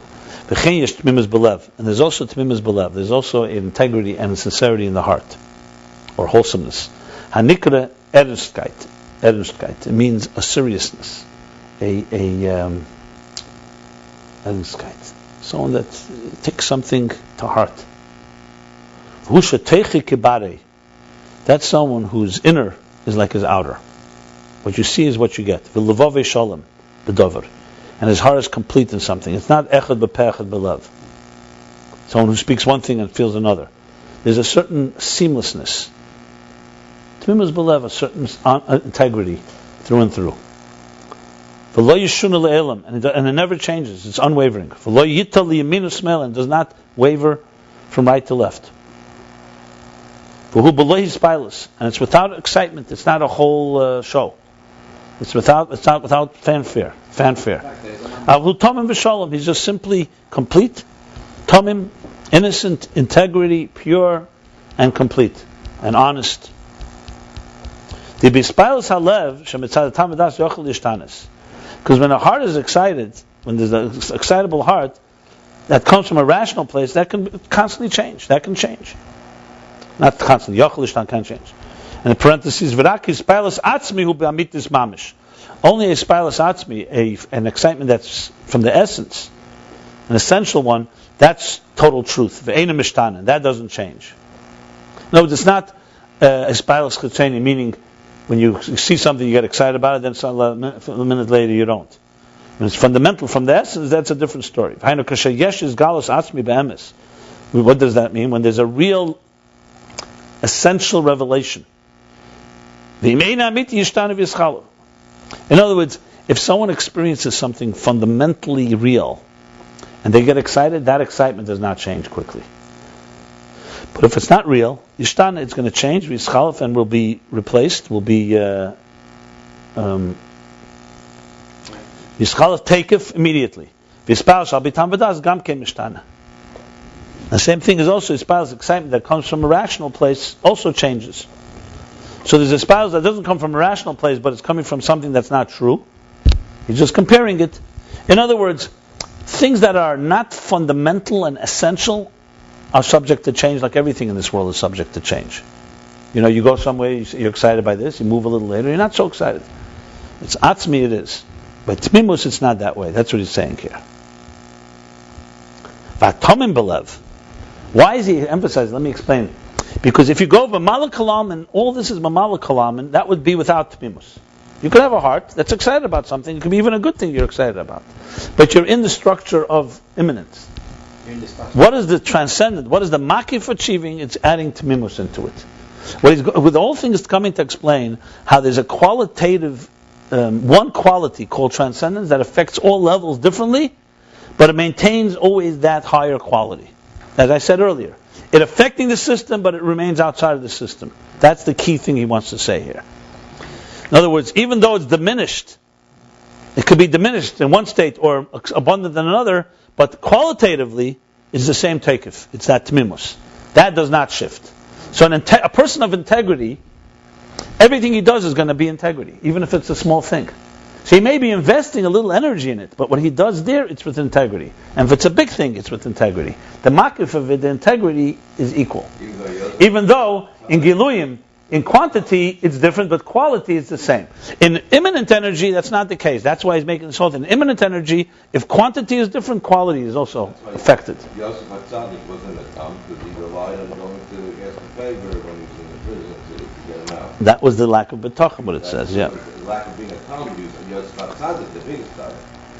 V'atomim believe who she'enim ispal avlu tomim b'shalom. And a tom believe, someone who's with integrity in his heart, that's called emotional integrity. Who she'enim ispal does not get excited, avlu tomim b'shalom. Not getting excited, and then the excitement wanes and changes. He's complete and wholesome. Ganz und ernst. Now in Yiddish he's saying ganz und ernst. He's complete and serious. Serious means he takes it to heart.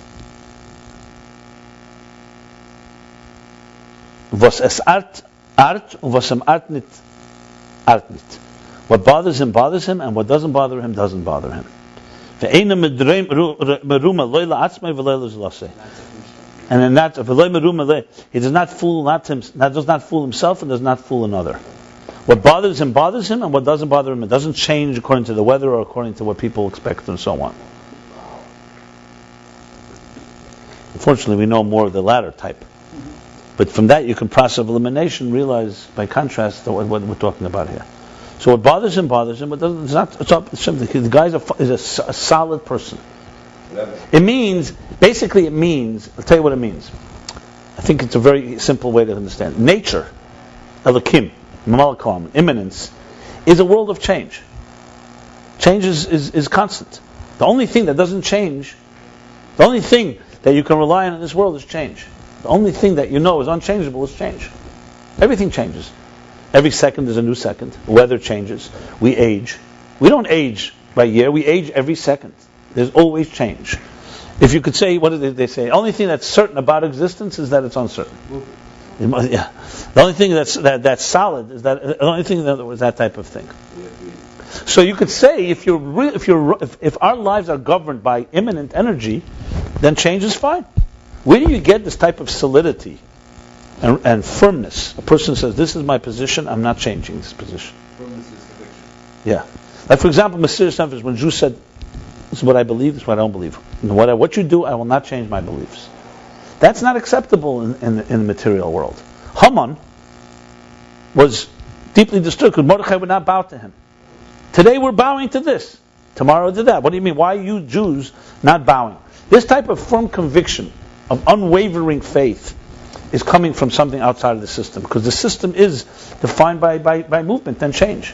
And someone can make an argument to you, why aren't you changing your opinion? We're not living 5,000 years ago, 3,000 years ago. It's a new world. Why are you not changing your positions, your principles? And you can make this very strong argument. The world changes. Even now we're reacting to a situation. So what he's saying here is the Ayin of Temimus is a reflection of a transcendent energy that's giving us something that is beyond the system. Something of the firmness. Even while we're reacting to the system. Is that the same Yeah, thing? absolutely. Yeah. V'lo yeshuna lefishu mitzad etzem nekudas haratzon. V'lo yeshuna, and it will not change because it's coming from the etzem nekudas haratzon, from the essential point of his desire, she'eina mishtal le'el, that never changes. V'chein yesh temimus b'maisa. So now he's explained temimus in general. The two different explanations of what Tommy means, whether you make a container and don't over-worship it, or you don't even need to make a container because you just trust. Then he explained Temimus, this type of integrity in the mind. A person who thinks that way, does not worry, just has that type of solid and straight way of thinking. And now he explained it emotionally. Now he's saying, Yesh gam Temimus b'maisa. So Moichin, Midas, and Maisa. In all the spheres you're seeing here. There's also Temimus in Maisa, in action, integrity. Hanika Tomim b'maisa. That's called a person who's Tomim b'maisa. He's complete, wholesome in his ways, in his actions. Ish Tom v'yashar. Like it says, a man, a person who's Tom, he's Tom, to complete v'yashar and straight. Shehusur merav asei tei b'pel mamish. Which means in avoiding evil and doing good in action. In a form of just sincerity and simplicity. That does not change and waver. And it's not relevant to him the time and place. Because of the intensity, because of his intense commitment and the innocence in his soul, that this is how you have to do it, and it's nothing else is possible. The other option is not possible. When some of the first Russian Jews came out from Russia, the Rebbe suggested they go and visit some of the Gedolim Yisrael. So they went to Rabbi Moshe Feinstein, who went. There's the guy Notik from Chicago, one of the Notiks, I think not Shmuel Notik, I think his name is, and the Kazliner. You know Kazliner? Babel Kazliner? Yeah. So they went to Rabbi Moshe. So Moshe asked them, how did they survive under such circumstances? Constant threat, constant pressure to be Jewish. How did you survive? So the Kazliner answered, no, we first had Purim and Yutas Kislev, meaning L'chaim. And Notik answered, Rabbi Notik answered, Abrerot min gehat. Did we have another alternative? And I heard when the Rebbe heard this, the second answer was more impressive. In other words, what question is that? It's not even an option. That's our reality. We're Jews. Russia, not Russia, who cares? The question is coming from a place we're saying, a difficult situation. How did you manage? But someone that does not have, like stopping to breathe. I can't stop breathing. When you ask me to stop breathing, it's difficult to breathe. Fine. I'm in a difficult place. So he says, that's what he's saying. It's an unbelievable pedic to learn.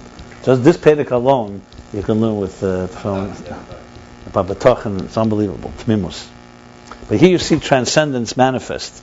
This is Mamash Daveda. This chapter answers all our questions, by the way. And this is Nayak, because this is Makifim at work. I told you, remember I said yesterday, that without Aveda you're never going to get this. Because it's not just a theoretical thing. You start figuring out whether Makif, it has levels, doesn't have levels. It's all about Mayim Rabbi. It's part of Nayak, about a businessman. Because this is how it is, and it's not possible any other way.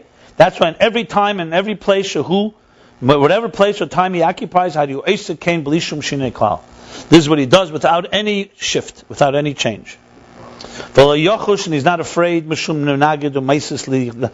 I just said with the Russians. He's not afraid of any enemy or mesis ladiche or anyone. Or menagid is a opposition, an opposer, an enemy. Mesis is more than that. Mesis is an opponent. Mesis is a attacker. Is a what's the word I want to use? No, it's not attack. Is a mesis amadiach.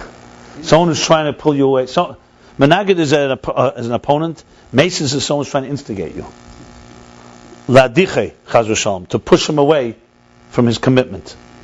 Mitzad eitzem atekev benaksheh, because of the essential commitment, the essential intensity of his soul.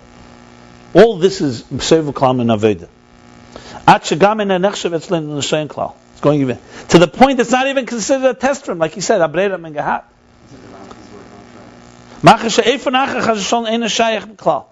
Because any other way, God forbid, is not even possible. It's not like it's possible and I overcome the challenge. It's not even a challenge for him. It's totally not possible the other way.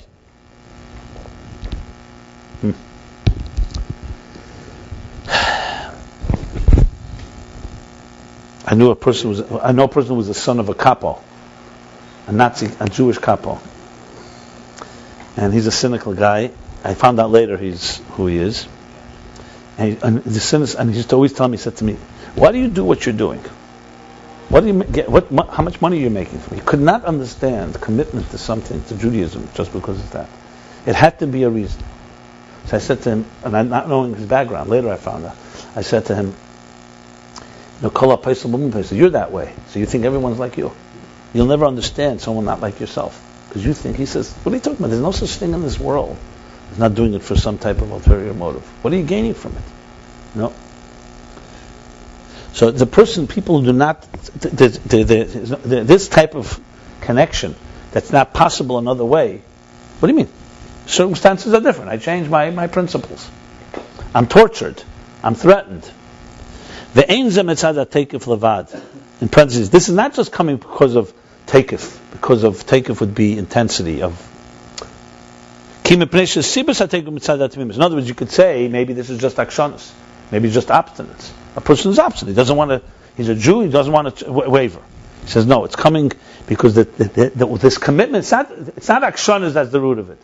The intensity, the intense commitment comes because of the Temimus she'in habitl. Comes because he has that type of purity of spirit. I like that word, purity of spirit. That's bitl. That's a bitl. It's a complete dedication. That's why it is not influenced, impacted by anything. And it's known, that the beginning is wedged in the end.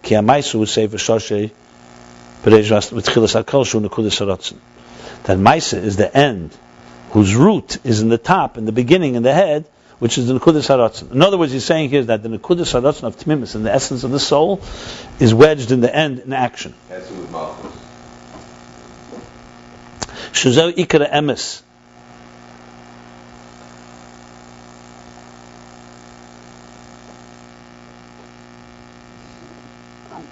That's the primary, that's the main truth. The Midas HaTmimus, the main emes of Midas HaTmimus, the real truth, the real, so you could say almost test, the real expression, true expression of the Midah of Tmimus, this Midah of integrity, is when you see it in the end, is what you see at the end. B'seif ma'aseh b'peh mamish, how you see it expressed in the bottom line in action.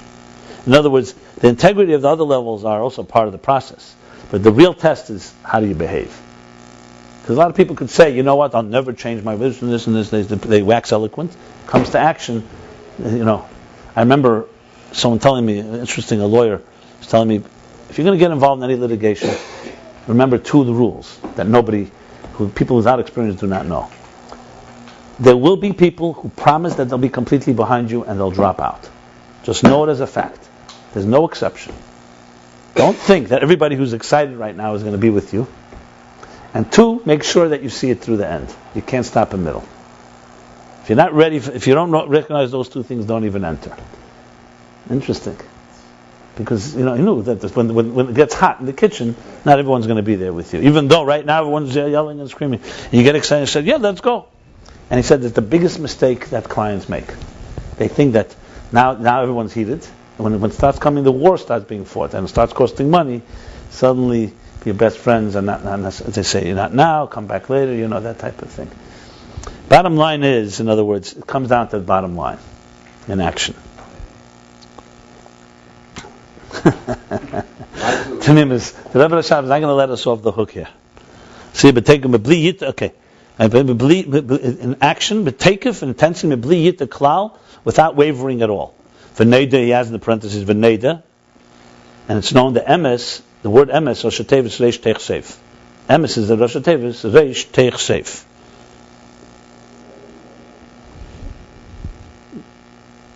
I mean, the only way I know that because emes is the first letter, mem is the middle letter, and taf is, that's what he means. But why is he saying Rosh Tevis? Basically, Aleph, Mem, Taf is the beginning of the ones.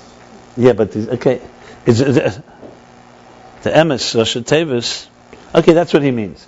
Aleph is the first letter, the second, the middle, it means it's through and through. This is Ratzon, which is the Reish of everything, the head of everything, the driving force of all. And the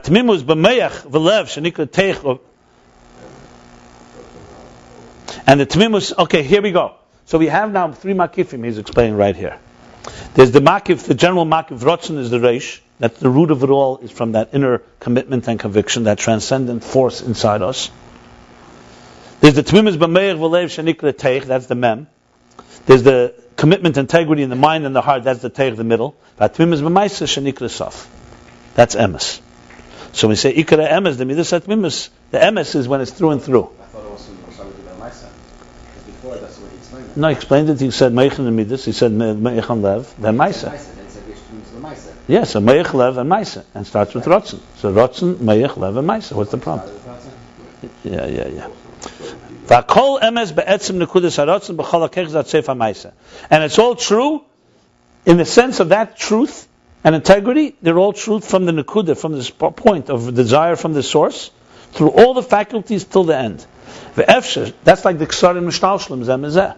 The crowns are all evolving from one another. They're all essentially the same quality. Ve'efsher shalagab harotzen hakol k'maisa yachshav. And maybe you can say that compared to rotzen, it's all like maisa. Even Moyech and Lev are also like action. We have to understand what that means. V'zeu oz, here we go, here's the end. V'oz isam. V'zeu oz esam, aleph tam. And this is the meaning oz esam, which is the letters aleph tam. Esam. The sheiru shemokrat mimus u'barotshon shel ma'adas. Because the root of this integrity and this innocence, this wholesomeness, is in the desire, the supra-rational desire. That does not in any way waver from the point of this simple desire, this simple and complete and innocent and seamless desire. And the intensity of this integrity, of this sincerity, is in all the faculties, all the way into action, in actuality. And this is what it means that in rotzen, in desire and makiv, there are no distinction of levels and structure, in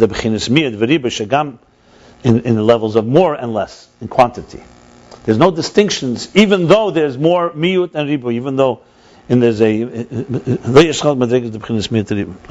saying it other. That in rotzen there is no distinctions of more and less. That's what he's saying. That even when you're doing surmara, you're avoiding evil, which is a diminished form of energy. You're not doing a lot. You're just avoiding evil. It's completely no light, no energy there. There's no light there. You're just avoiding. There's no excitability. There's no manifest and revealed desire at all. You're just avoiding doing something. You're staying away from something.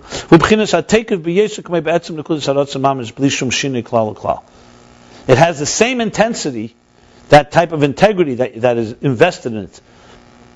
That just like the desire, without any change at all, in any way. And we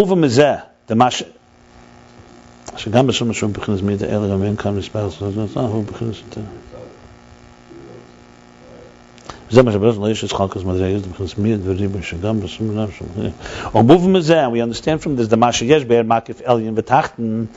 that what air makif has in it a higher and a lower level, in quantity, in more abundance, and in diminishment in the energy.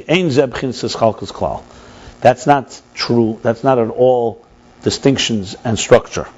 Because in the minimum you have the whole intensity.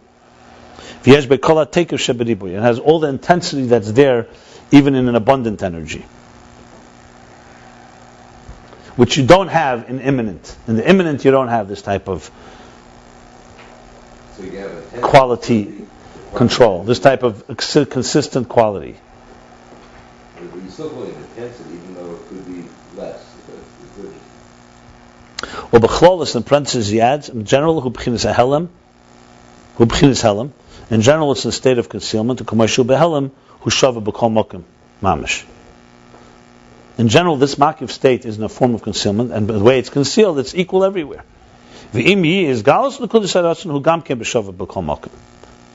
if there'll be a revelation of this point of this desire, which is usually concealed, it'll be equal everywhere. Like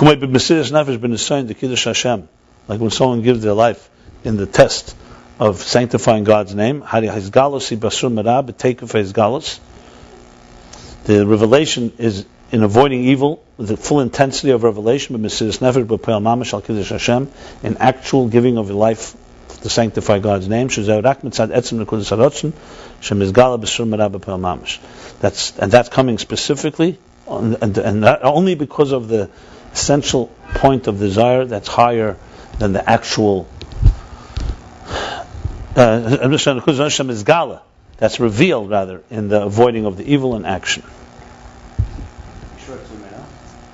What else is it? Yeah, because Sumera is without Ayin. Not for sure, Sumera. That's the Sumera. You can be a Tam and a Baini at the same time. What else could it be? Shem is Gala?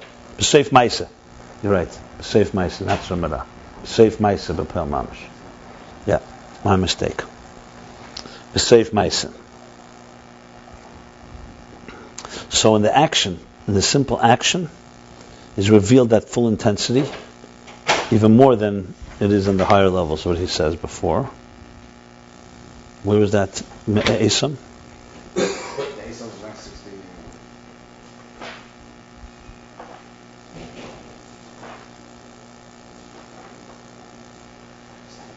Yeah, I see it.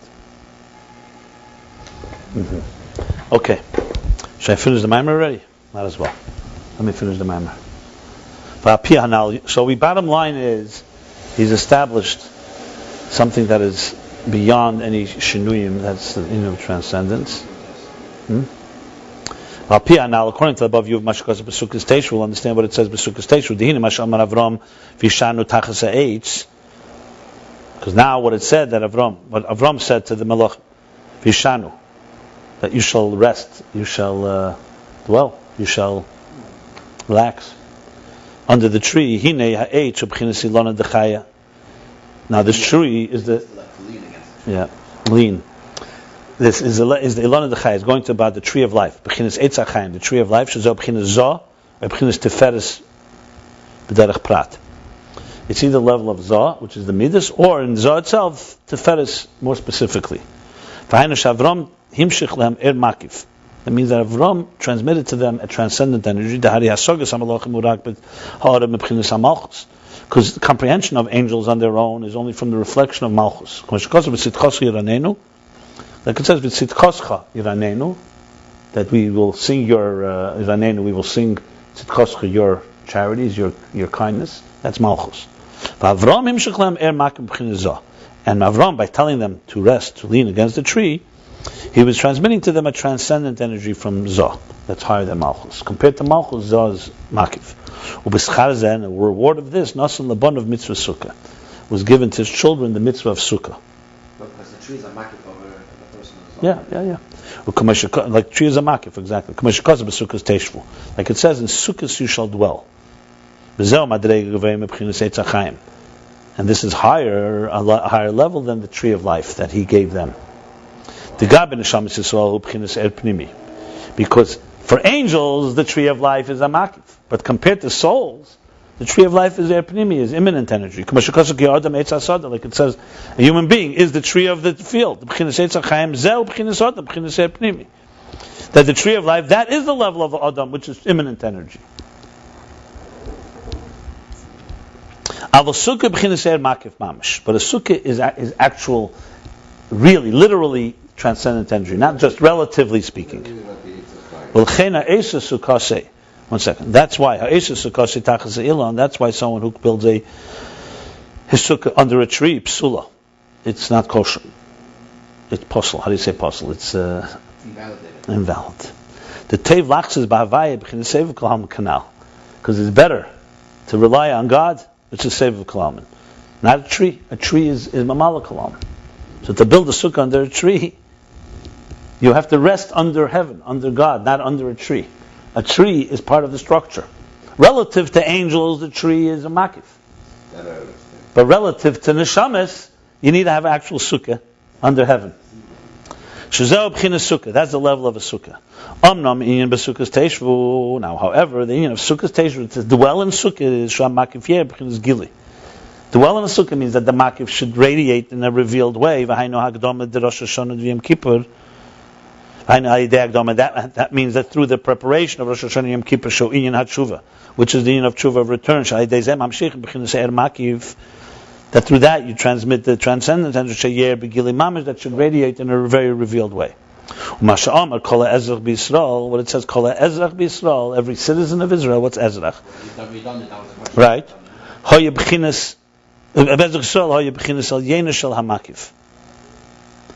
That's the higher level of the makif. That's the revelation that will be in the future, when the inner dimension of the makif will be revealed. What?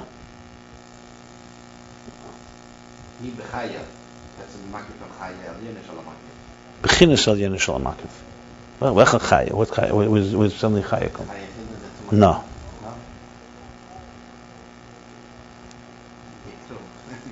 Bechinas al Yena Shal HaMakif, for sure.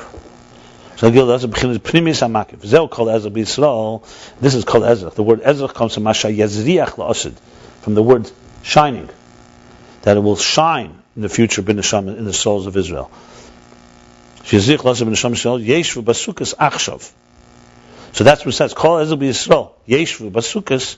That the Kol Ezra, that which will shine in the future in the Sham, is Yeshvu Basukas Achshav. They should sit in a sukkah today. Shari Amiyut Yeshbe B'chinas Haribui. Saying that which future shine with them is already being given to them even now as they sit in a sukkah. Because even in the miyut, they're given has everything, has the whole makif in it. This is being the sukkah Teishvu. You shall dwell in sukkah. They have the Rosh Hashanah Yom Kippur, because through the service, the work of Rosh Hashanah Yom Kippur, will be the revelation of the transcendent. Like it says, Tiku Liyem Chagenu. Yem Chagenu is sukkahs. V'gam Masha Osid Lazriach, and also that which will later shine in the future, which is the inner dimension of the makiv.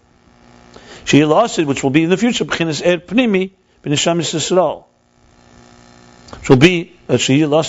the future will be a er pnimi, will enter internally into the Neshama Yisrael. That's Kol Ezra B'Yisrael. That level, Yeshru Gamkin B'Sukkos Achshav. They can sit in that level and experience it even now, because within their miyut and even in our diminished level where we don't have it all revealed, we have the whole intensity and quality. So in other words, transcendence is with us right here. Yarva meaning do that to an extent, bring it to a meaning. To an extent, yeah. So the Sukkot Teishvu is also a form of Shashvus. Kitsu, the summary. V'yuven zemi in Temimus, to understand this qualitative equality in all levels of transcendence, we'll understand it from Temimus, from sincerity, integrity, wholesomeness. The Temimus hu ba'atzmi dafka. Temimus is in an atzmi. It's in the state of atzmi, means unchangeable. And the subjugation, the commitment, is with the essence of the point of his desire. That means you shall be tamim, you shall be wholesome, and not go with all kinds of, what did we say before? With all kinds of machinations and schemes. And there's two ways in this. This oisha esa keli b'teich b'Hashem, or by creating a container and trusting God, or in situations where it warrants not to create any container at all. And this is good to trust in God, rely on God, which is the level of, say, the transcendent energy, which is sibus hasibus, the deeper cause behind everything. This is tamim, which is better than a tzaddik, greater than a tzaddik. And you have this type of integrity in the entire structure of a human being. In the mind, that his thinking is only positive. And he never worries. And his heart that he's sincere through and through, outer and inner. And he's also sincere in his actions. Who believes pilot without excitement. It's without this type of shifting excitement, and it does not change. But it does not change at all. Not in any time, and not in any place, not any time. And the beginning is wedged in the end. The Temimus hamayis ma'amis Temimus harotzen. That the innocence, the wholesomeness in action is ma'amis, is what brings out the truth of the innocence and purity in the desire.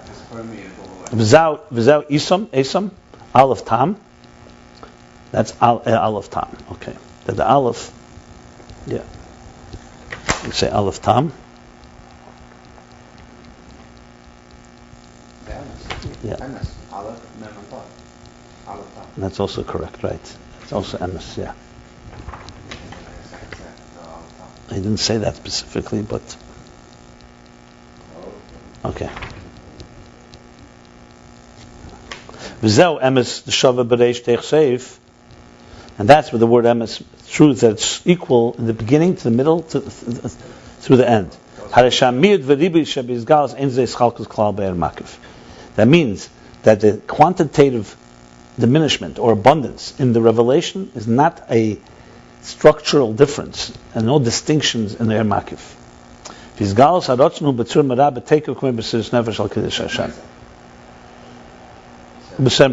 I'm sorry, yeah.